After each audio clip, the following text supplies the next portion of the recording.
The chime of the bell beckons us into a sacred time. Welcome to the First Unitarian Universalist Church of Houston. I'm music director Mark Vogel, and no matter who you love, music director for a congregation that welcomes you, no matter who you love, and no matter how you practice spirituality. We are a congregation that extends a heartfelt and inclusive invitation to join us in meaningful worship and in service to the world. We welcome each of you, those here with us in person and those who are joining us online via our live stream. We invite you to join in congregational singing for our opening song. This is number 1026 in the Teal Songbook, number 1026. If every woman in the world, please rise in body or in spirit.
Our call to worship comes from William Scholes.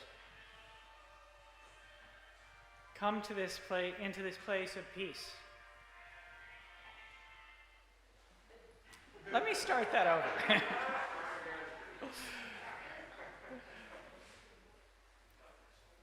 Our call to worship this morning comes from William Scholes. Come into this place and let its silence heal your spirit.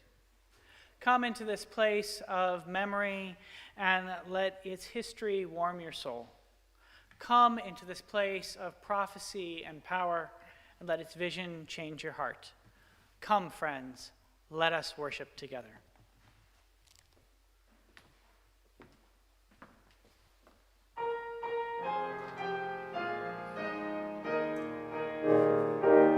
Celebremos compartiendo nuestras vidas, encendiendo esta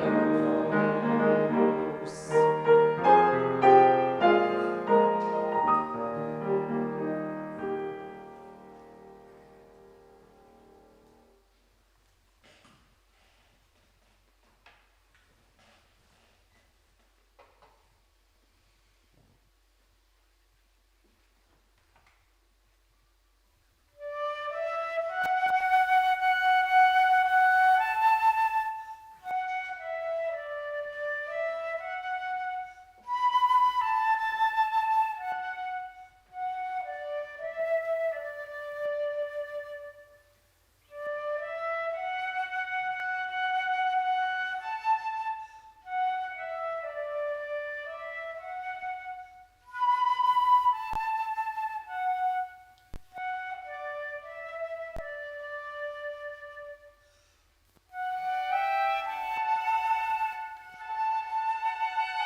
Please join me in the spirit that some call prayer and others name meditation. Open yourself to the wonders and mysteries of the world. Open yourself to compassion and empathy. Take one breath. Take another. Center yourself. Close your eyes. We have reached a Sunday where we are confronted with all the glories and difficulties of human life, which is to another way of saying we may have simply come to another Sunday. But this Sunday, as we sit together in this time of prayer, we must acknowledge four things: the 20th anniversary of the start of the war in Afghanistan, the continuing onslaught against reproductive rights here in Texas and throughout the country, National Coming Out Day, and Indigenous Peoples Day. Each is worthy of its own prayer, even its own service, for each is momentous, so momentous that my words could not do full justice to in a fraction of what any of them mean. Instead, let me offer you this. There is beauty, there is pain, there is joy, and there is suffering throughout this world. Each of these events, anniversaries, or special days contains within them the possibility of bringing more beauty or more pain into our world. Let us then use their collective presence to take a vow this Sunday, and all the Sundays and all the days of our lives, to do what we can as individuals and as a religious community to commit to bring more beauty, more joy, and more love into the world. That it might be so, I invite the congregation to say Amen. We pause now to lift up that which sits heavy and light upon our hearts. We lift up Chuck Freeman, Executive Director of the Texas Unitarian Universalist Ministry, who is in the hospital and very ill. We lift up Lydia Reed and her 8-month-old baby, Jack. Jack will be having surgery on Wednesday. And we lift up Drew Kondu, and the mold avoidance community, who have been asked to be held in the thoughts and prayers of this congregation. We now pause in this great cloud of witness and memory amid this beloved community to hear the names of those that you wish to be lifted up and held in the loving embrace of our communion.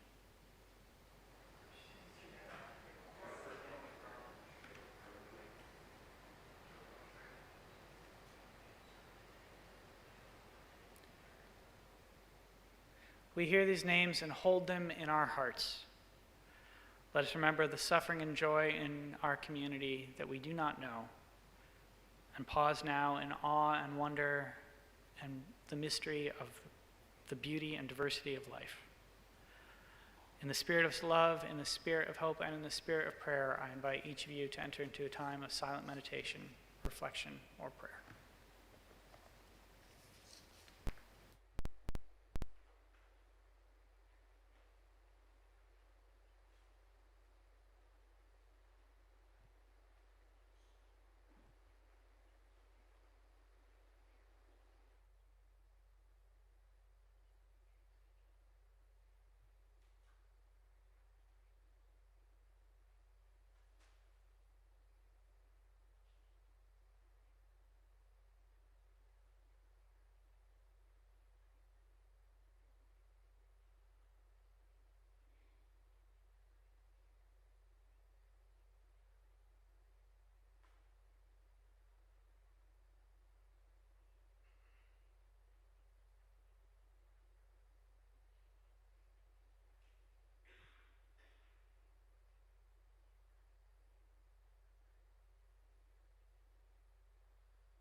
Hey y'all, I'm new-ish. I'm Austin Kelly Mitchell, and I'm a lot of things.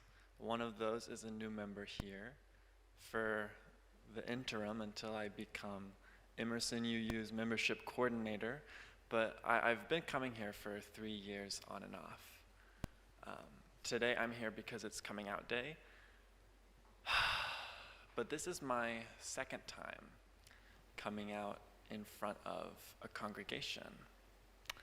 The first time was in 2000. I was really, really small, and I wasn't really given the choice to come out, but my parents brought me in front of our friends and family and a bunch of people that I don't even know anymore, and in front of a God who was a father, and they named me Austin Kelly Mitchell, after my grandfather, Kelly Wayne Mitchell. I love carrying his name, but it wasn't my choice, and that's not my only name. I'm grateful today to have been invited to come out again and to dedicate myself to a God who is also a mother, who I've been getting to know lately. My parents gave me my grandpappy's name, and I really want to honor that. I want to honor them and his memory. And also, today I am putting on a new name. I am Audrey Gale Hall, after my grandmother, Brenda Gale Hall. Audrey was a gift from one of my beloveds named Cleo, and it reminds me of Audre Lorde, the author who told me it was okay to follow my desires wherever they went. I'm the granddaughter of Brenda Gale Hall and Jim and Carol and Kelly. I'm a student and a theologian and a cat mom and a caregiver, and Granny always called me lover every time she saw me. I knew I liked boys at age 8, and I knew at age 16 that I wouldn't grow up to be a man, but that I would grow up to be a mother. Now I'm 21, and I'm here with some of my people, with Gordon and Haley and Bat, and with others in spirit who couldn't make it but send their love to y'all and to me,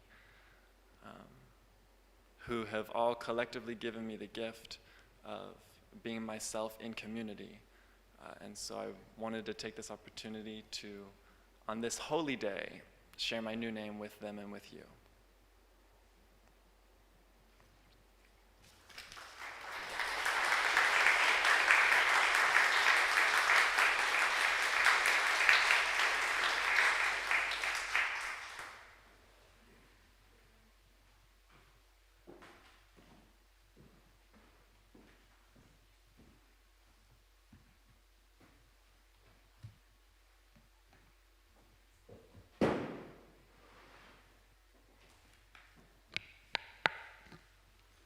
The Houston Interfaith Immigration Rapid Response Group is a group of volunteers from different congregations in the Houston area. The focus is to provide a compassionate, safe, and dignified experience for asylum seekers and vulnerable immigrants arriving in or transiting through Houston. Many of these individuals have crossed the border with only their clothing and their children.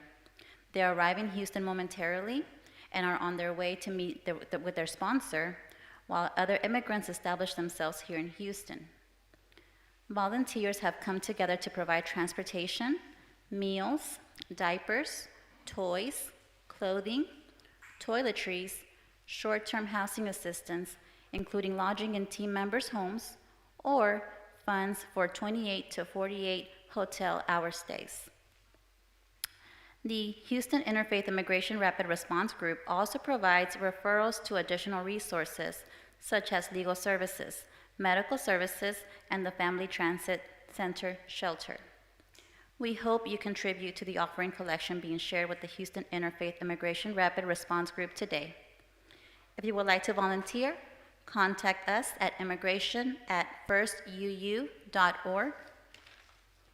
Those in our sanctuary will find the instructions for text giving in the order of service, and those watching the live stream will see the instructions on your screen. Our regular Sunday morning offering collection invites us to weave a tapestry of love and action. We ask you to give generously. An offering will now be gratefully received.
I invite you to join with me in the words to dedicate our offering found in your order of service.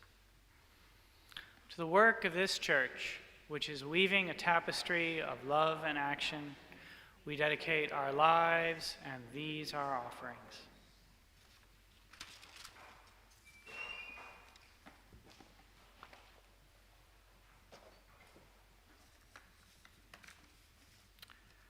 Our first reading this morning comes from David Graeber's essay of Flying Cars and the Declining Rate of Profit. A secret question hovers over us, a sense of disappointment, a broken promise we were given as children about what our adult world was supposed to be like. I'm not referring to the standard false promises that children are always given, but to a particular generational promise given to those who were children in the 50s, 60s, 70s, and 80s. One that was never quite articulated as a promise, but rather a set of assumptions about what the adult world would be like. And since it was never quite promised, now that it has failed to come true, we're left confused, indignant, but at the same time embarrassed at our own indignation, and shamed we were so silly as to believe adults in the first place. Where, in short, are the flying cars?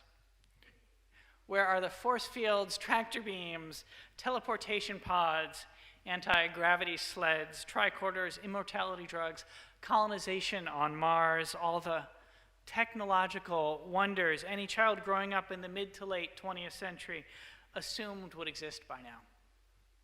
Where are they? Here ends the first reading.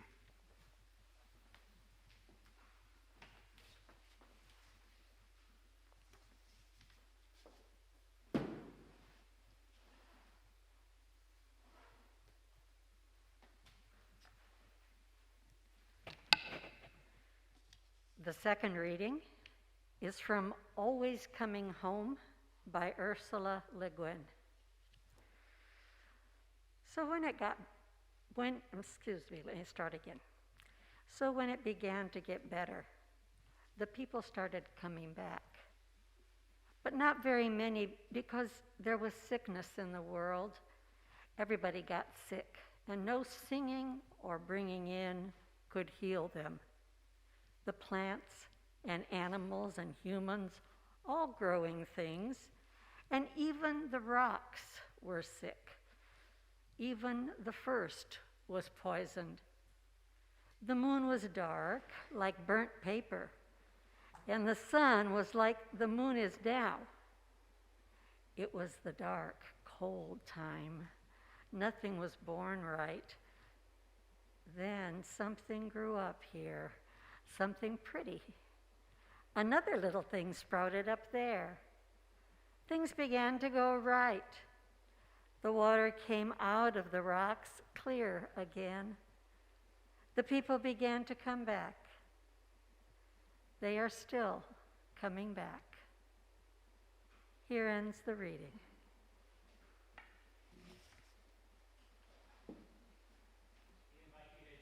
In singing for our next song, and please remain seated for this beautiful meditative song in the Teal Songbook, number 1009, Meditation on Breathing, number 1009. You'll notice there are 3 different lines that you could choose to sing with. I'll start with the low drone part, which is very meditative. There's a beautiful melody line and a higher descant part as well. You're welcome to sing whichever part I happen to be singing, or feel free to choose your own. But we'll start with the drone part. This is Meditation on Breathing.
What do you want to be when you grow up?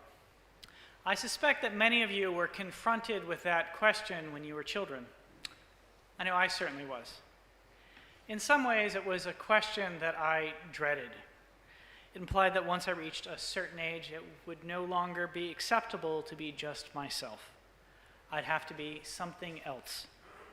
Growing up as the child of a professor and an elementary school teacher, that something else always seemed to be implicitly limited to some variation of the list recounted in Melvina Reynolds' famous song, Little Boxes. There's doctors and lawyers and business executives, and they're all made out of ticky-tacky, and they all look just the same. The subtle suggestion that when I grew up would no longer be possible to just be myself is not the only reason why I disliked the question. I also disliked it because it appeared to be attached to some version of an argument captured in Paul's first letter to the Corinthians. When I was a child, I spoke like a child, thought like a child, reasoned like a child, but when I grew up, I finished with childish things. At the same time, there was an aspect of the question that I welcomed. It was, after all, an invitation to imagine the future. The newsstands then were filled with future-oriented magazines with semi-exotic names like Omni, Wired, and Mondo 2000. Now there was the rare dissenting publications. Does anyone remember something called Processed World? But for the most part, these periodicals all encouraged their readers to dream of a future that would be simply wonderful. Each of our lives, such magazines seem to promise us, would be filled with a variety of Jetson-inspired gadgets. Flying cars, force fields, teleportation pods, immortality drugs, as the anthropologist David Graeber recalled. The world was going to be a wonderful place. Even magical, for, as the science fiction writer Arthur C. Clarke observed, any sufficiently advanced technology is indistinguishable from magic. When confronted with all these promises, the question, what do you want to be when you grow up, did not seem so bad. Who knows, I thought to myself. Maybe whatever I'm going to be hasn't even been invented yet. Maybe I'll get to invent it. Perhaps I'll live off-planet, or maybe underwater, or maybe be part of some fantastic project that has something to do with bringing dinosaurs back to life. The contemporary mood is decidedly more pessimistic.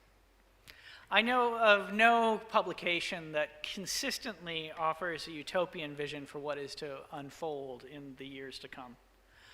Such august publications as the New York Times are filled with sour warnings. Just this week, I came across articles predicting the potential destruction of large parts of the United States' agricultural system, the weakening of the country's transportation grid, hazards related to the energy system, increased social displacement, decreased societal wealth, the collapse of the European political order, the near-term potential end of representative democracy, and to top it all off, looming disaster for the Democrats in the Senate. In short, the future ain't what it used to be. To quote baseball great Yogi Berra. In truth, reading the paper or watching the news on YouTube or ingesting the happenings of the hour through whatever medium you choose, it might seem like the future is nothing short of dystopian. I suspect that is all the more true for those of you who are under the age of 40. We all know that wealth in this society is unequally distributed between the generations. What was generally possible for many baby boomers to accomplish, home ownership, a steady income, and a stable career, is increasingly difficult for those in younger generations to achieve. Numerous journalists and social scientists write about how many millennials and members of Generation Z are not planning on having children because they're filled with a sort of existential dread. My sermon this morning is titled Grieving the Future. Making sense of all of this is one of the key tasks of a religious community like ours. Indeed, it's one of the essential tasks that we human beings have right now. Unitarian Universalism is a decidedly this-worldly religion. This perspective is reflected in Forest Church's claim, religion is our human response to the dual reality of being alive and having to die. Religion emerges from that realization that we are alive on this good earth and that our time on it is limited. To be alive in this hour is to live amid extraordinary loss, and is to live at a time when we know that more loss is coming. Recently, I had an uncomfortable moment of increasing awareness about the loss that we live in and the loss that is coming. NPR ran an interview with the biologist Hannah Mounts. She studies and works to preserve forest life in Hawaii. The occasion for the interview was an unusual obituary, the declaration of 22 animal and 1 plant species as extinct. 8 of these species were Hawaiian forest birds. The birds were part of a suite of forest birds that is dwindling down to the last several species. The forests are going silent, Mounts told listeners. What struck me was not her words, but the tone with which she said them and with which Lula Garcia Navarro, who was interviewing her, responded. It was one of heartbreak, desperation, and resignation. As Reverend Scott told you last week, this month we're working on reimagining grief.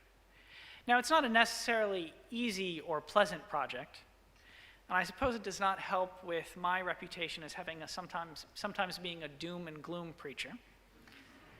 However, to be alive is to live amid suffering and loss.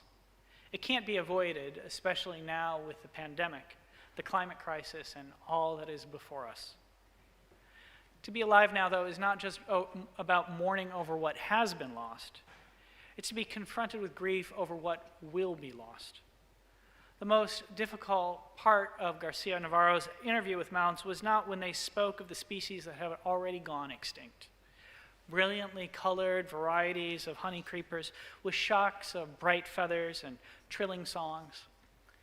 It was when they spoke of how the suite of forest birds is dwindling down to the last several species, and the challenges conservationists faced in preserving those that remain. Unfortunately, with the forces of climate change, the tools in order to save these species are not readily available, she admitted. Now, Mounts was not speaking of what had been lost. She was speaking of what will be lost, the prospect of future loss, the reality of mourning the future is ever present. Indeed, it is something that I anticipate will weigh more heavily upon us in the years to come. Once upon a time, we had time, and now it seems we have lost it. Time, our time, the time of human civilization appears to be running out, writes Catherine Keller in her theological reflection on the climate crisis.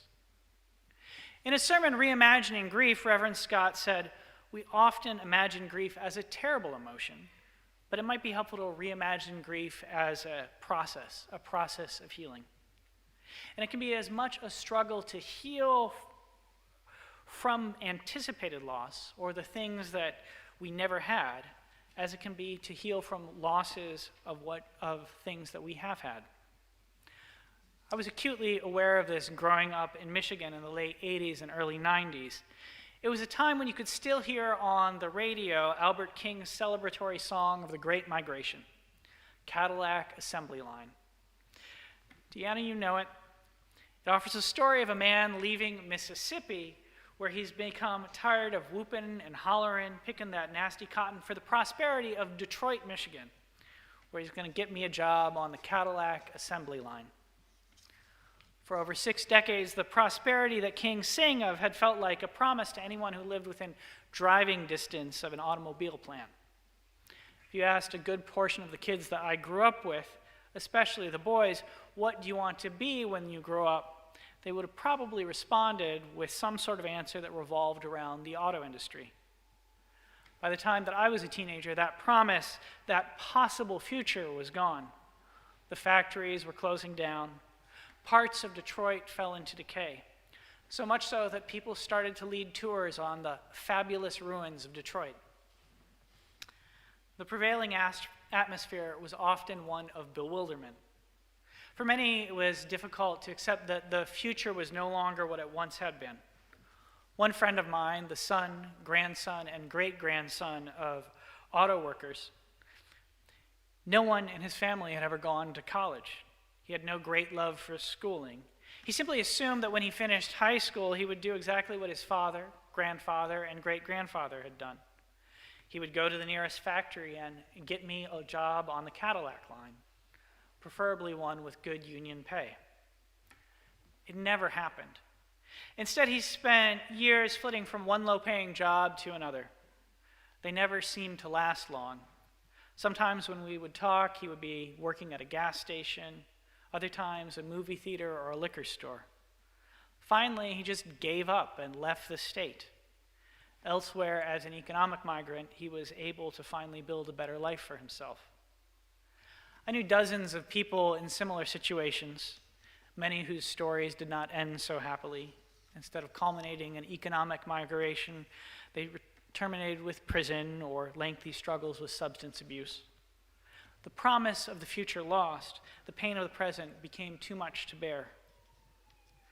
The loss of climate change, the loss of economic prosperity, there is a much larger litany of loss that I could add to these two. But taken together, they point to a simple reality. So many of us are grieving the future. Not just the losses that we've already experienced, but the losses we anticipate experiencing. Now, it's a commonplace that it is my preacherly duty to offer you a modicum of hope at all that confronts us. The traditional response of religious liberalism is to place our hope in the future, Rebecca Parker argues. To reimagine grief, to open ourselves to grieving the future, is to move past such hope. Instead, to face the world we live in and, in Parker's words, discover we can live amid the ruins. It is to admit the apocalypse is not ahead of us, but behind us. Science fiction has long been asking how we might live amongst the ruins. As I've been thinking about grieving the future, I've not only been thinking about the lost promise of flying cars and force fields and immortality drugs. I've also been thinking about the genre of dystopian fiction that I read voraciously as a teenager alongside those magazines like Mondo 2000. Two novels in particular have stuck out. Philip K. Dick's Do Androids Dream of Electric Sheep, which is the basis for the famous movie Blade Runner, and Ursula Le Guin's Always Coming Home. Both are set on post-apocalyptic versions of the Earth. In each case, a largely unspecified partial nuclear war has left the planet deeply scarred. Humanity has been decimated, animals, water, the soil, all poisoned. In Dick's novel, people live with the intuition that the future did not exist. It's a bleak story without any hope. The characters struggle along in the last twilight with no particular idea that either human civilization or much of life on Earth will continue. Le Guin's book is an altogether different matter. It too is set in a world that has been filled with sickness. But instead of offering a tale of wretchedness, it contains an archaeology of the future where life has changed. Skyscrapers have fallen. Factories have withered into ruins, but life continues. Humanity continues. To access this future, she tells us, we should be practical. Take your child or your grandchild in your arms, or borrow a young baby, not a year old yet, and go down into the wild oats in the field below the barn. Stand quietly. Perhaps the baby will see something, or hear a voice, or speak to somebody there, somebody from home. Always Coming Home is a beautiful imagination of what happens after our present civilization collapses. It's a luminous and illuminating collection of stories, poems, songs, and, well, I think I should call them prayers, that envision how humans, animals, plants, and all being will reconstitute themselves after unspeakable catastrophe. The world does not end. There's horrible loss, there's grief, but then something grew up here, something pretty. Another little thing sprouted there. Things began to grow right. Grieving the future, life continues. Between Dick and Le Guin's visions are two possible responses to the catastrophes we face. Let me suggest that they are each religious responses.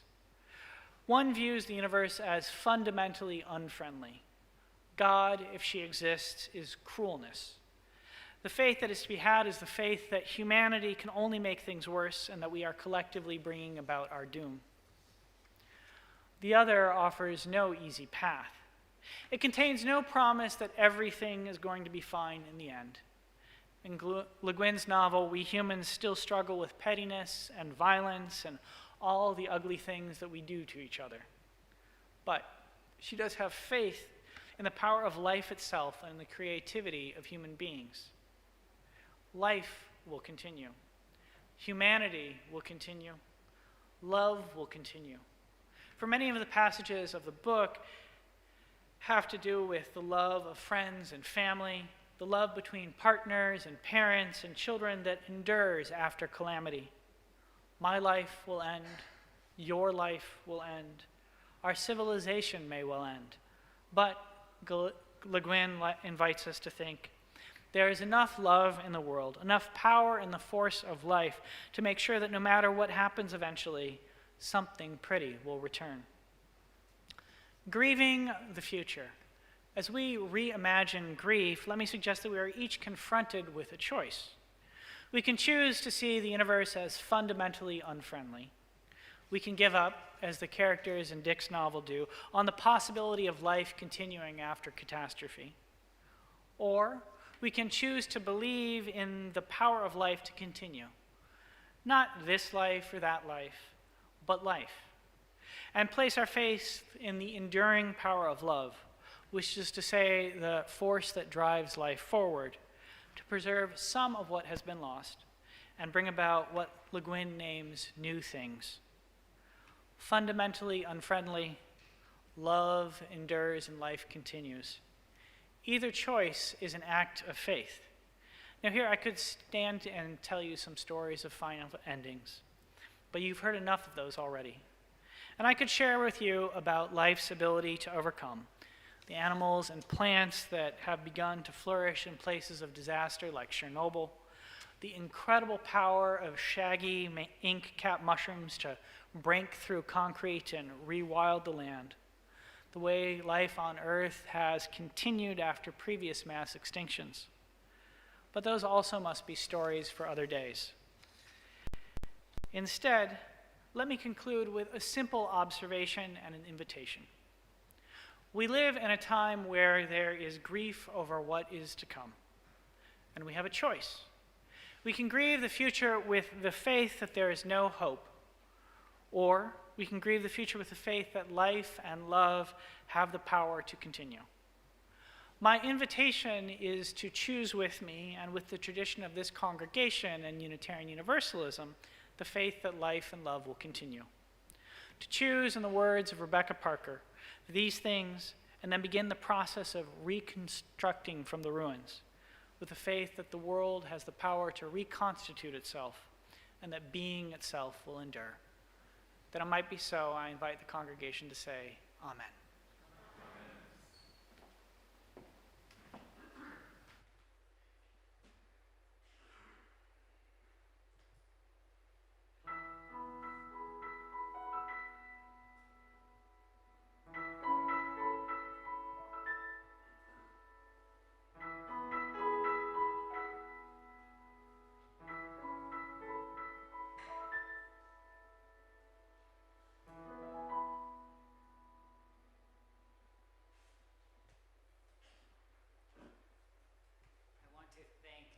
Carolina for their beautiful music this morning.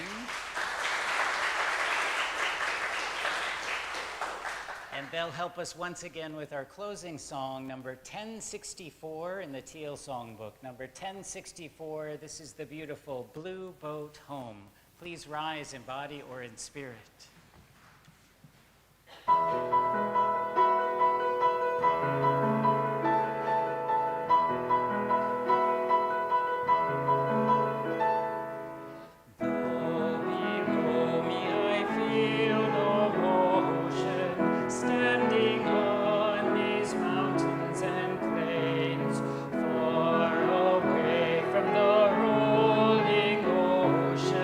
Still my dry land heart can say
We kindle this light in the other way around. We extinguish this flame, not the light of truth, the warmth of community, or the fire of commitment. These we carry in our hearts.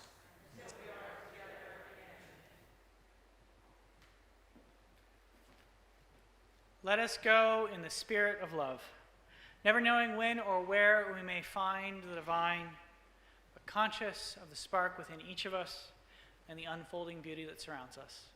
Go in peace, go in love, may our lives be a blessing. Amen.